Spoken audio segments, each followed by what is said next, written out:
Hola, ¿cómo están? Bienvenidos a mi canal. Estás en la avenida Coyuya. Hoy es 4 de mayo.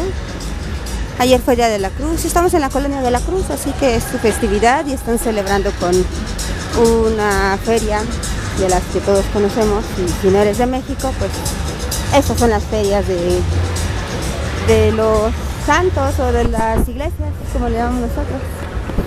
Hay juegos mecánicos, hay música, juegos. Aquí la avenida ahora sí la distribuyeron así para los juegos más grandes, lo cual está bien. Adentro hay más, está más saturado, pero al menos aquí todavía hay una parte de circulación, ¿no? Entonces básicamente estamos hablando sobre el sendero seguro y pues así está el ambiente.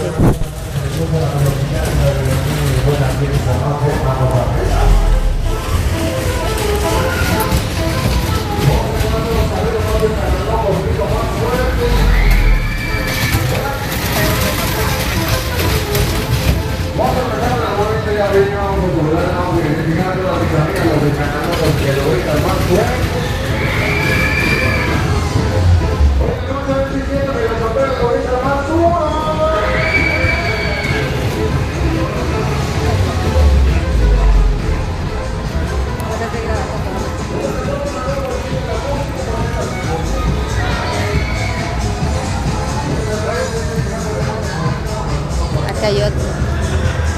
Supongo que van a estar hasta el dominguito para que prevengas las circulaciones.